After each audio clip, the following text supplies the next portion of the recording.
See if I can do this, John. Oh man, look at that thing. Ladies and gentlemen, welcome to Speakeasy HR. That is awesome. Look at that thing. That is great. So it's as old as I am. Okay. Welcome. Finally, July Yes. 8th is here. Speakeasy HR episode 1 with my friend John. Amazing. We are here. So this show will be sponsored by Payroll Partners, elevating your HR and payroll experience. So if you want to check out Payroll Partners, see what we can do for you with HR and payroll. You don't have to choose between great HR technology and service. So please check us out. And John, I'm thrilled to have you on. We've been talking for a while now Yes, about sir. this. And so you have given me some insight. You've seen the first logo idea and concept, and Yes. hearing what your feedback was to me. We're finally here. So I think we are live. I've got the chat open. I've got some questions to go through with you just to kind of introduce you and everything. So how was your weekend, by the way? Happy birthday. Thank you. Yeah, it was a great weekend. Got to see one of my kids flew home from Boston, and so got to hang out with her, and it was a great time to just hang out. Ate a lot of food, required me to do some additional cardio, but it was worth it, because just a lot of bread.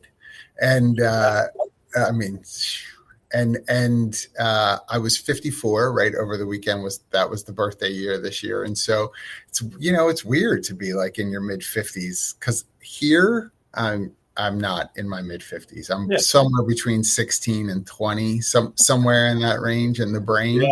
Yeah. Right. So, which is mildly frightening, but that's kind of where I am. And so to just have your body be twice as old as your brain is weird. Yeah. I age is it's just a number, and I'm constantly working on my health and just trying to keep up with my wife. It's she challenges me every day, so that's I have a challenging wife as well. I understood that coded language. That was very nice. Right. No, I'm kidding. Right. So John, I know kind of what you do, and I know you were just at SHRM in Chicago. Yeah. So if you want to quickly, just people that haven't gone to SHRM, we're going to the state conferences. I'll be in Kentucky SHRM, but how was that experience going to SHRM in Chicago?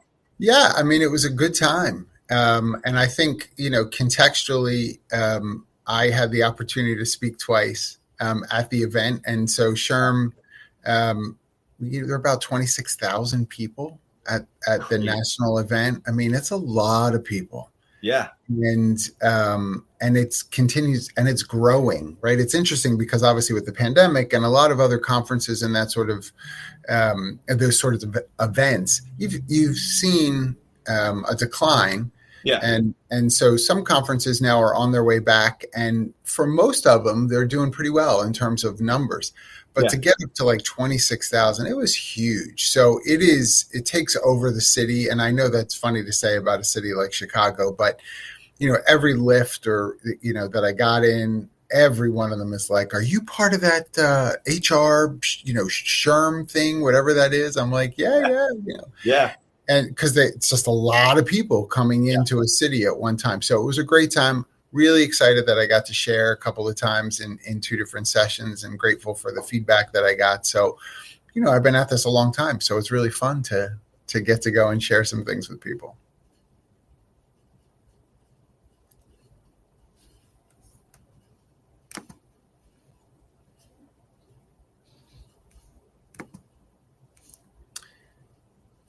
Did I lose you, buddy? Is that me? I'm sorry.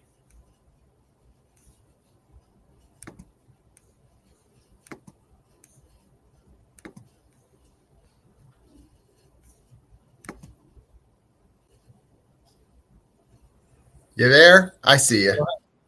I don't know what happened. Welcome to live stream. Now Internet bomb. You're on I'm the on other the side. other side. I know. It's the magic. We planned this. We planned it. It was switcheroo in the middle, right? Man, that's crazy. Anyway, you were talking about Chicago Sherm and all of that. Yes. Yeah. I think I got through. I think you had glitched. So everybody listening heard what I had to say. So it went really well. Okay. Awesome. Well, good. Well, if you want to check out where John is currently working, and you can tell a little bit about Humareso as well, John. So tell everyone what you're into these days and what you've been working on. Yeah. So thanks, David. So the premise behind Humareso is really a full service HR consulting firm. So we're very fortunate in that we've got a number of really talented people on the team at Humareso. And so we're doing a lot of work from the tactical side of HR up through the transformative end of things.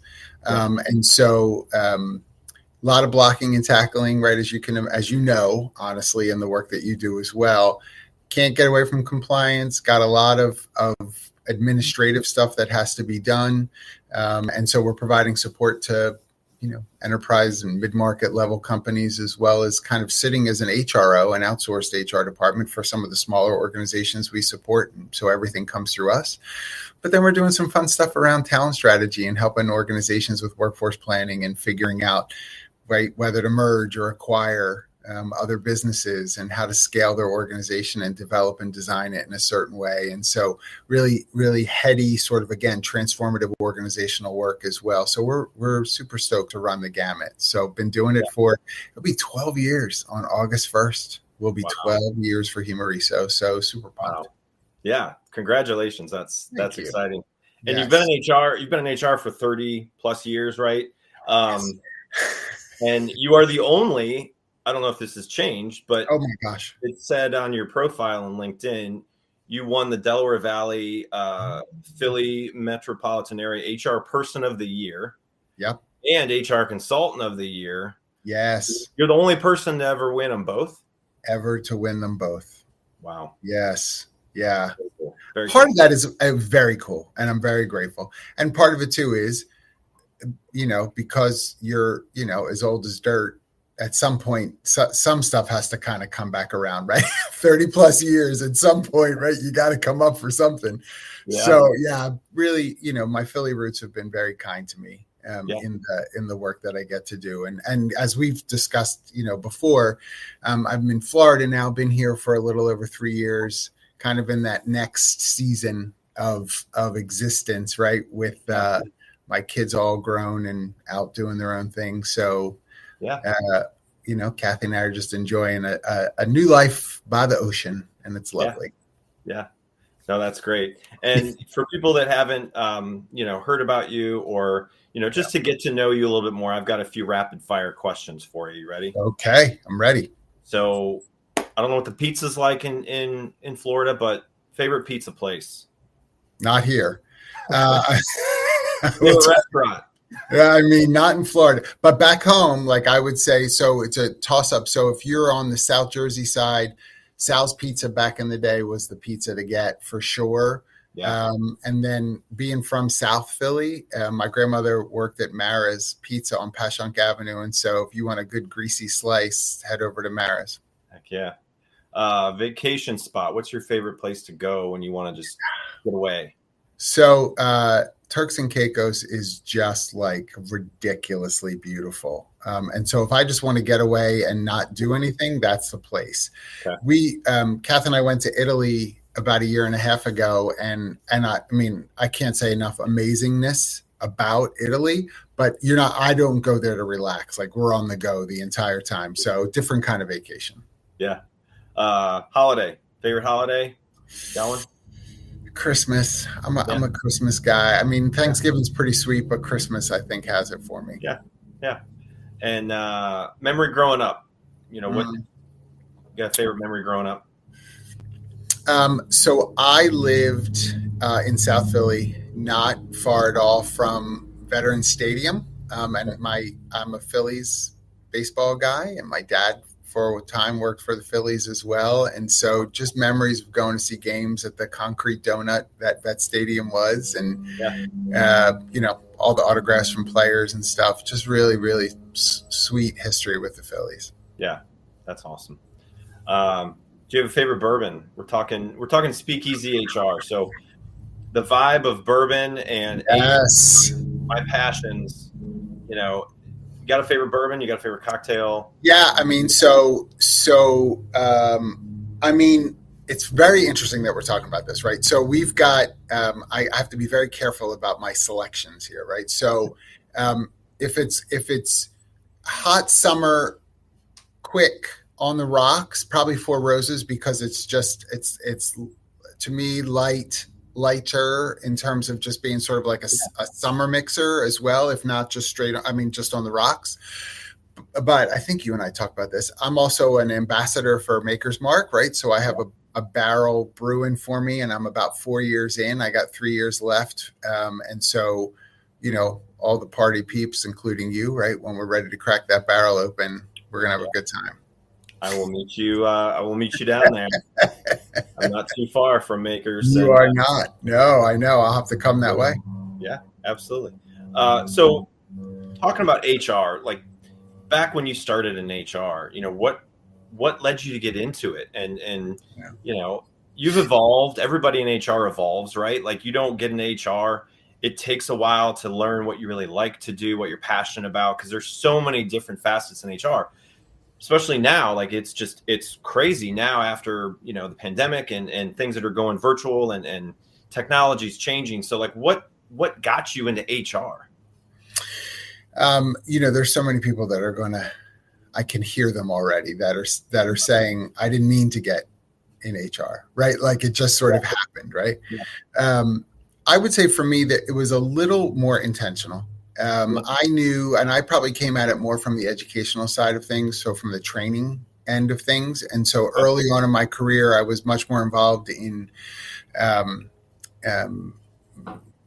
specific training around. So I worked at a regional department store in the Philadelphia area. And so a lot of register training and returns and practicality, right? Very tactically based training.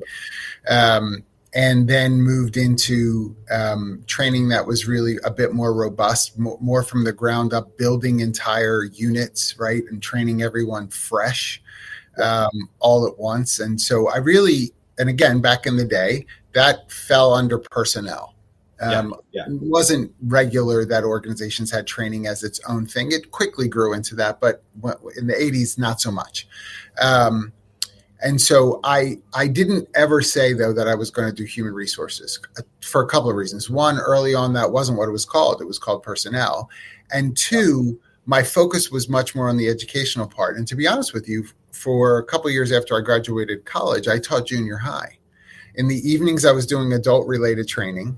And in the day, I was doing adolescent-related training, basically, in terms of being a teacher.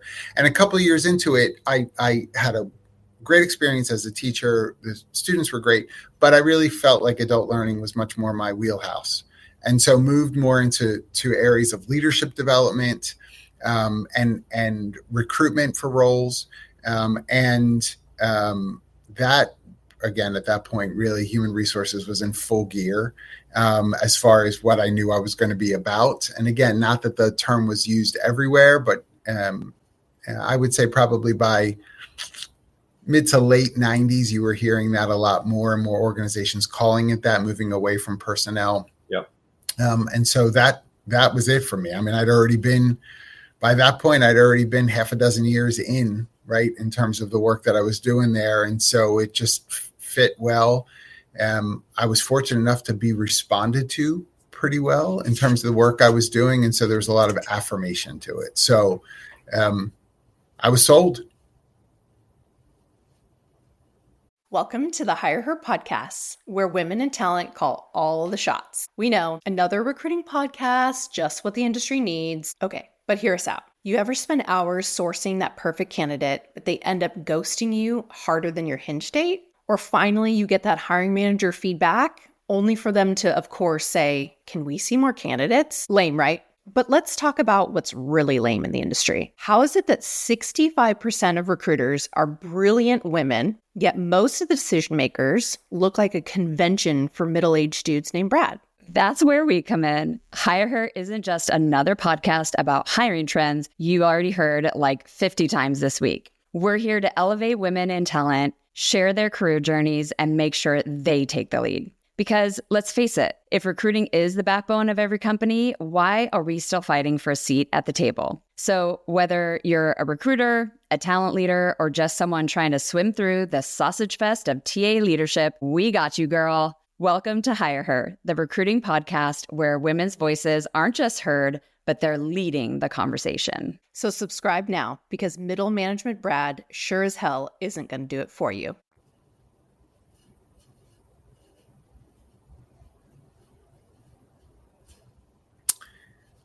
I hope it's not me freezing for you, David. It's that bourbon talk.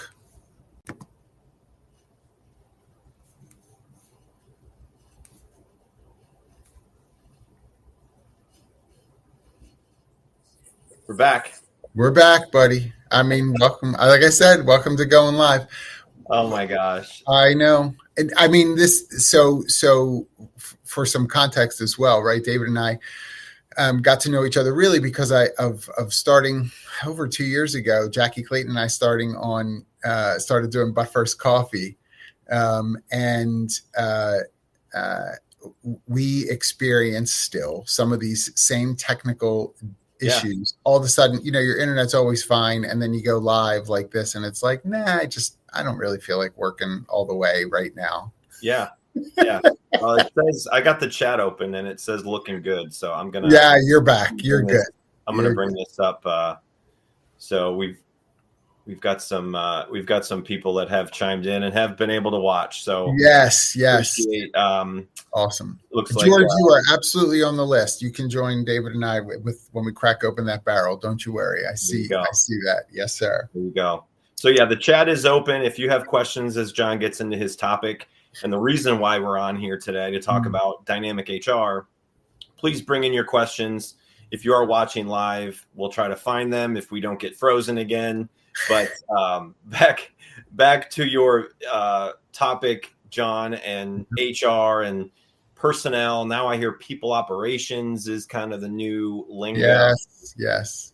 As much as people say they're not in HR, if they own a small business and they wear a bunch of hats, they're in HR, right? Like, for sure. You cannot say that, I don't like HR, but I'm going to run a business, or, it's like, and then finding the right environment, to foster your passion for HR. And so people watching this, if you're new to HR, if you are in HR and you just don't know where you want to go, I mean, definitely, hopefully with this topic today that John's going to bring his insight to, maybe it'll help you inspire yourself to get maybe into a different role or push yourself to get certified and find really where you want to go in HR. Because, as much as technology is changing, people are going to be around. We're going to have to hire them. We're going to have to train them, develop them, try to retain them, right? You got to keep the good people and find what motivates them. So, I'm not going to keep going on because I know John has a lot to go over. So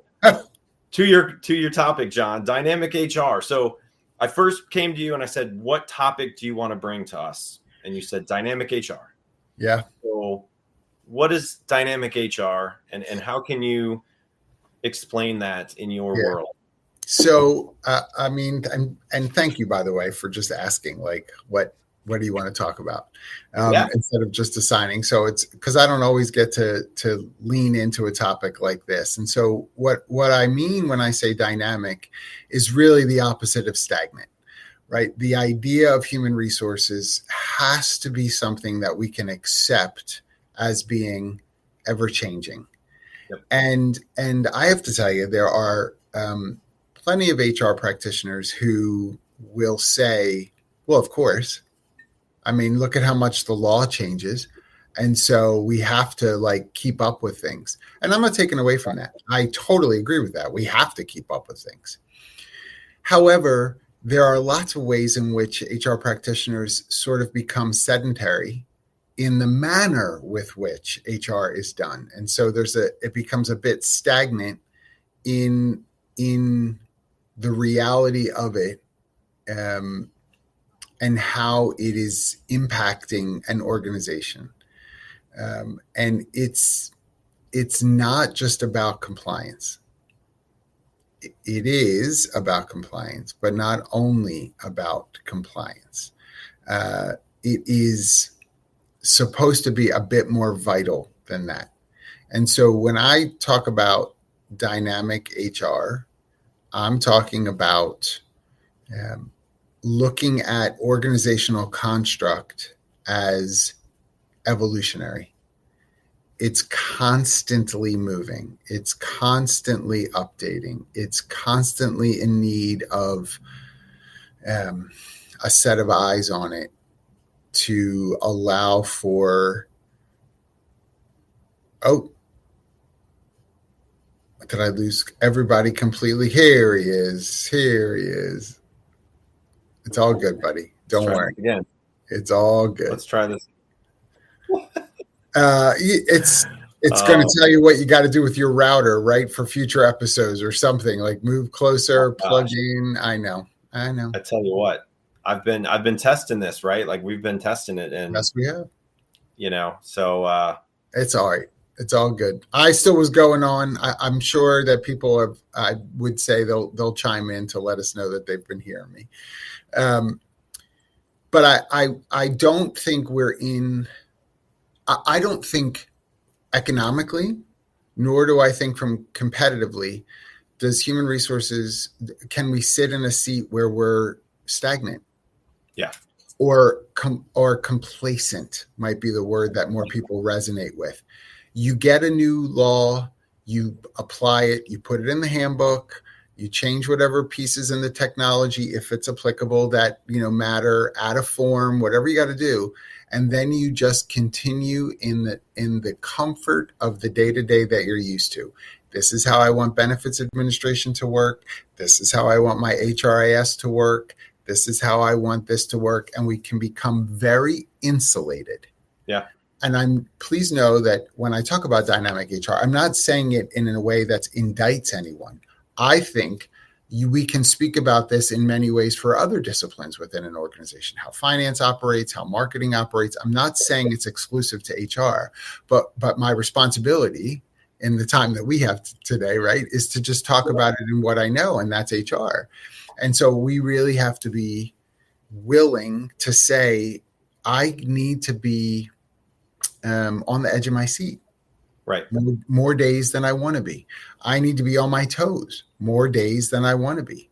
I need to be ready for whatever fight, situation, circumstance drives me to have to be excellent in the work that I'm doing. And that's passion related. And so dynamic HR, because it's constant change, has to really lean into our passions. If this is just a job, you're going to get over it really quickly. Yeah. Yeah. And I see that all the time. I mean, people, they want to learn, and they feel like they, have a kind of plan in their career, but like, what are you doing to get out of the day-to-day comfort zone to help yourself learn, to go out there and,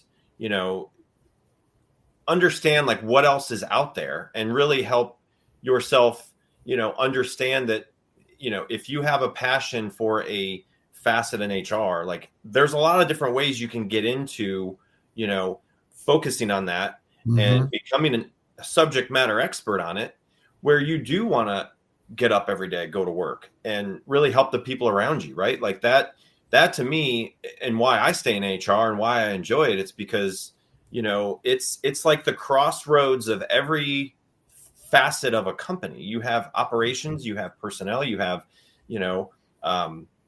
every department, and every department has, their focus group of like, what do they need to do to get better? What do they need to do to improve? And it's like HR plays such a role in that. So, when you can be in a position where you're impacting not only every department, every person on your team to help them grow and foster their career path, it's like, you can do a lot of good, and you can help people that just need a quick thank you for doing a great job. And they hear that, and it changes their dynamic of the day. And it's like, it goes a long way. So yeah, it is.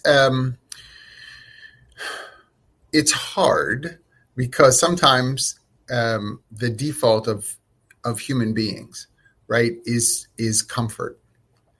And so I hear you, right? So for those who are listening, like, I hear you. I get comfort. Truly, I do. You asked me about my weekend. I was pretty comfortable yesterday, midday here in Florida, laying on my float, reading. I think I was reading a newspaper. Like, yeah, they still make newspapers. Wow. And like a local, right, town one. Yeah. But anyway, like, just comfortable, relaxing, enjoying the time. I get it. We're not talking about every minute, right, being dynamic, but we are saying during the week, let's just call it the week, right? During your work week, what is the level of passion that you kind of sit in, and how is it encouraging and pushing you towards a dynamic approach to human resources? That means, in what ways am I a resource to the humans that I get to serve? And in what ways are the humans resources to the organization for which they work? It's both and. It's not either or. Right. And so that takes a lot of thought. It takes a lot of testing. It takes a lot of activation. There's all of that work that will keep you pretty busy. And so specifically, let me just give an example, right? So to just help with this, right? So when you think about dynamic HR, I would say, look at the ways in which you have done performance management, just to pick on one thing. If we're using sort of the same form for an appraisal, right? Same cadence every 6 months, we do this. Same 360, everybody fill this out. Yep. Same. At some point, that becomes stale. Yep. And the responses you get from people, just like any human being, how many things am I going to say about David, who I've worked with for 4 years, let's say, which might mean 8 times that I have to fill out a 360 for David. What else can I possibly say about him that I haven't already said? People start to disengage. It isn't as passionate in terms of how it's connected. It just becomes rote. It becomes mindless. That's not the way in which we're to keep people activated. Don't worry about putting out your engagement survey. Just look at something like that. What are the answers like? How are people just trying to quickly get it done? My gosh, I feel like I just did this last week, right? Like, if that's the sense that you're getting from people, that's letting you know, hey, let's mix it up a little bit. Let me keep myself on my toes and help to keep this evolving. Again, simple example, but there are ways in which you can marry the practicality to this idea of dynamism that I'm talking about. So you bring up a good point.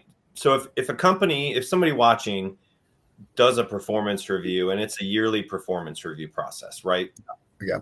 Usually around the time you give out raises. Right. It's a horrible idea. Keep going. Yes. They've done it like that. They've done it like that for so long, and people understand that that's the process. To change it up, or a company that's never done performance reviews, and they're like, "Oh, I really need to do this. We're growing. We're hiring more people. We're creating jobs in our organization, and we're a company of 30, but we're going to be a company of 80 in the next few years." Like, what advice do you give them in how to maybe take it to the next? Yeah. First thing is, I love the numbers you just gave, because I think that the numbers, someone may hear that and think it's still a small company, right? Yeah. To go from 30 to 80, it's still a small company. And I'm not here to argue with that, yeah. But I'm going to say that's the wrong number to look at. Look at the percentage of increase. To go from 30 to 80 is more than doubling. Yeah. More than doubling what your organization is like right now. That will, by nature, in a short period of time, cannot help but challenge infrastructure, challenge communication components, whether how communication happens or the tools that are used for communication. It's going to challenge management structures. When do we add more? When do we streamline? How centralized or decentralized is our organization? When do we flip the switch on some of these pieces? Those are the right questions to ask based upon a perspective of understanding we're more than doubling, not just saying, but we're still a small company. They're not going to let me hire another HR person. I'm a department of one for 30 and I'm a department of one for 80. By the way, that's not going to be unusual. Just relax. But it may mean that you learn to use your technology differently. Yep. Take a look at what it is that you're leaning into and how you're leaning into it. Look at all the things over the last year that you said no to, literally no to, right? Well, you have this feature in your HRIS. It's not turned on. No, we can't. We're not ready for that yet. Okay, why? Why is that a no? When will it become a yes? You have to be able to explain why it's a no now. I'm not saying everything has to be a yes, but know when it's supposed to be a yes. Right. And make sure you have real data behind that. If you say, yes, I'm going to turn this feature on once we get to 250 employees, my question to you is going to be simple. Love that. Totally understand that. Where did 250 come from? Yeah. What made that the magic number? Well, that seems about right. Well, I would love to see myself seem to be a 30-inch waist. I'm not, right? Like, so what does seem mean? Yeah. That's got to be based on something. Is it data driven? Is it feelings based? Is it finance telling you can't add this until then? Like, what are the factors? And really make sure that there's nothing overly anecdotal. Yeah. And because that will weaken your position as an HR practitioner within your organization. It won't take very long for leadership to see you as feelings and or anecdotally oriented. And so they don't trust what you bring to the table to say it's time, because they're going to think it's just about how you feel or what you think, or you're complaining that you're overworked. Let it be something that really can be pointed to. And by the way, I'm saying this, there absolutely are ways to be able to measure that, right? So that you can have real data to kind of walk in to say, it's not about how I feel, right? Yeah. This is what it's based upon. Those pieces, even from a 30-person organization growing to 80, can happen now. You can start to forecast that way and plan for the way in which you'll activate components of that growth along the way. That sounds like I'm sure like I've done it once or twice. Yeah, probably. You're probably thinking right now, well, if performance reviews are not our strong suit, and a lot of people don't like them, a lot of managers, they will do anything to not do performance reviews. But it's an important factor, and you gotta know what motivates your people. Yep. You gotta figure out what motivates the people in their 20s. They're not going to be motivated by the same things with people that are in their 50s, right? Listen, well, this is dynamic HR, right? So I'm older in HR.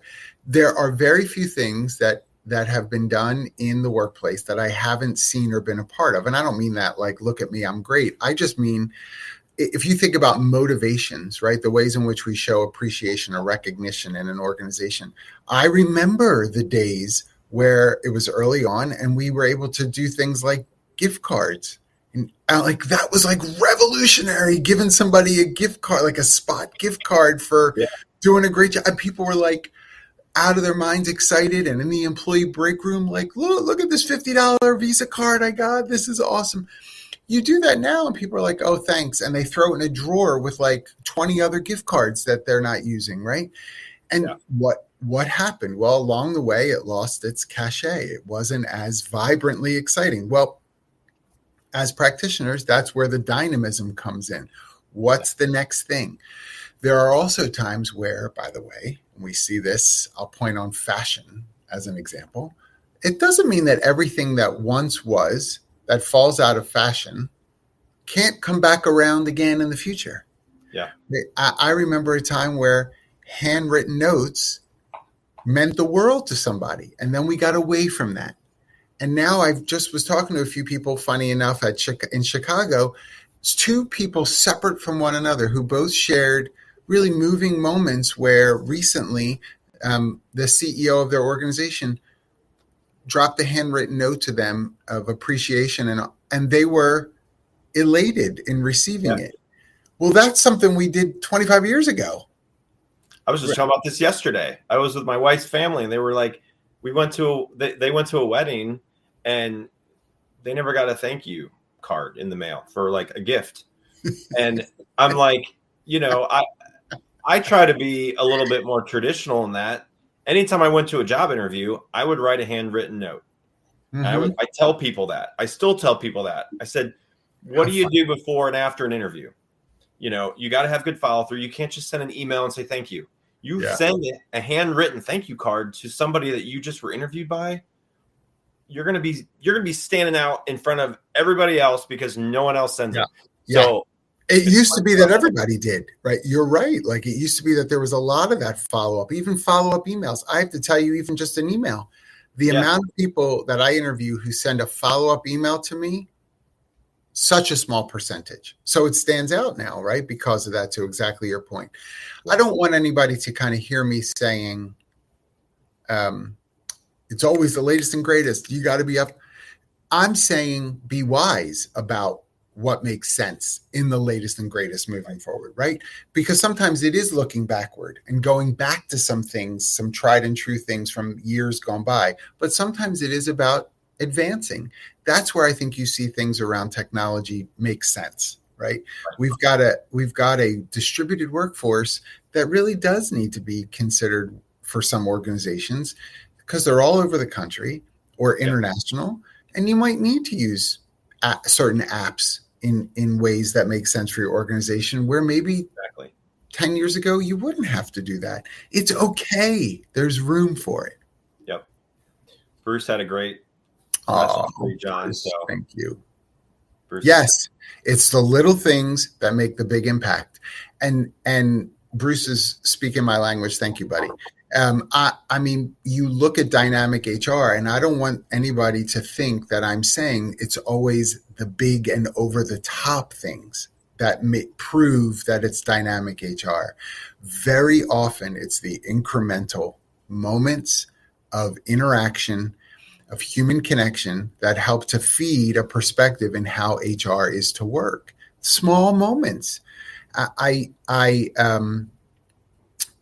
can't tell you how many times that I've chatted with people who've left my own organization, who on the way out as they're resigning, they're giving me their resignation. Here's my 2 weeks and here's why. Just emotional, trying to quit this job because it wasn't just a job, right? It meant something to them. They learned so much. They're ready to spread their wings and try something else, which I love. And I take it as a huge compliment that if you're trying to resign your position, that you have an emotional connection to what's been done in the organization, that it's hard for you to even quit. I take that as a compliment. And I know that might sound odd to some people, but I'm not necessarily mad that you're quitting. I'm going to miss you. But I'm also thoughtful of the fact that, my gosh, you felt so cared for. You felt that you were challenged, that you've been grown. You have a visceral response to that because it got to your heart and your mind. My goodness, that's a win. And that's how we should really feel more often. It has nothing to do with small organization or large organization. There's opportunities for this across the board. Yeah, no, I 100% agree with you. And that's really good advice. I think, you've mentioned a lot of things that hopefully people are catching up and hopefully watching live. It's been a couple of hiccups here and there, but I think my connection's okay for now. All better. Poured some bourbon into that router, and now it's happy as could be. Yeah, absolutely. Yep. Anybody have any questions that are watching live, please jump into the chat. Again, you can check out what John is doing at Humareso, comprehensive HR consulting, does amazing work. And again, he's been a great resource for me over the last few months as I've gotten this show up and running. So couldn't have asked for a better guest to have on as the first inaugural show. Hopefully more to come. Yes, sir. I think so. And by the way, I didn't mention it before, but you had started to mention it, but I didn't comment. This layout, the logo, like, sweet deal, buddy. Great job. Yeah. Love it. Yeah. Well, I mean, it's come a long way. And I started with a background of a clock that was made out of a bourbon barrel. and you gave me some pointers on that. And now I've got stuff that's from Prohibition. This is a bottle from 1916 spring, bottled, and this went through Prohibition. Shout out to Brad at Revival down in Covington, Kentucky. Now it's just a bunch of brown water. And I don't know if I'd put that on the rocks. I mean, I would keep that sealed for sure.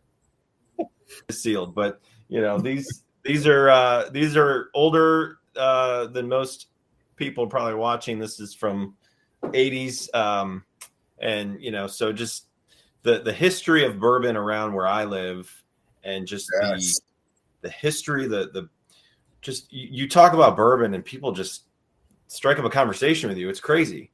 And so when I started talking about what I want to have a show about, I'm like, well, I'm in HR. I'm very passionate about HR. I love what I do. And, I've had great positions along the way over my career. And then, I have a passion for bourbon, and it's some people don't like it. Some people do, but it's becoming a huge piece of the economy. I'll tell you that. That's for sure. It's just getting bigger and bigger. And, so people that come on, they may have a passion for bourbon, but if not, we have a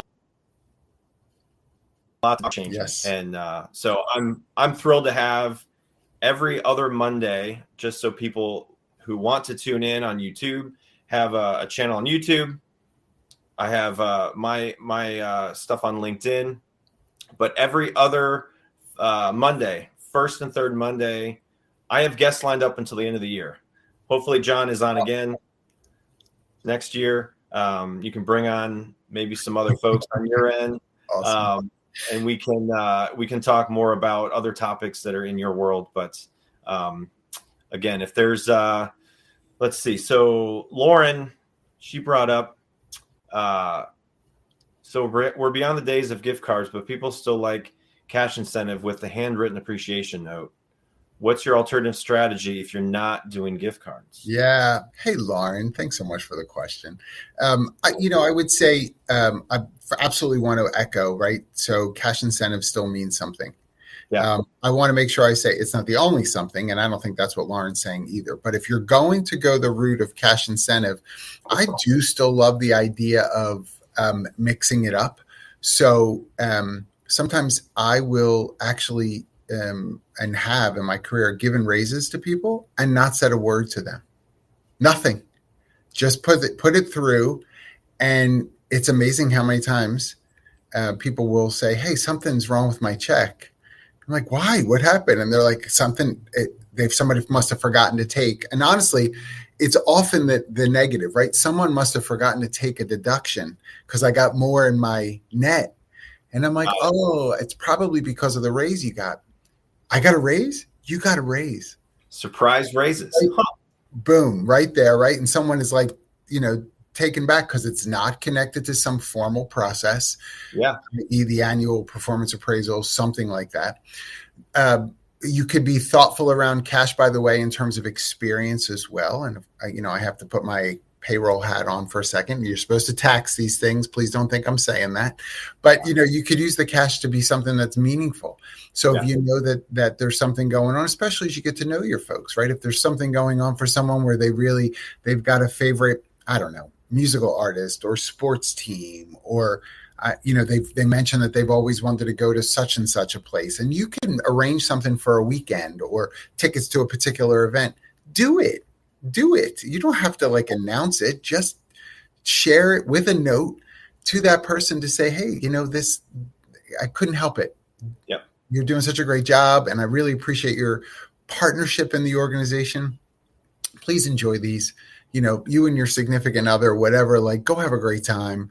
I can't wait to hear all about it after, you get back or whatever it is.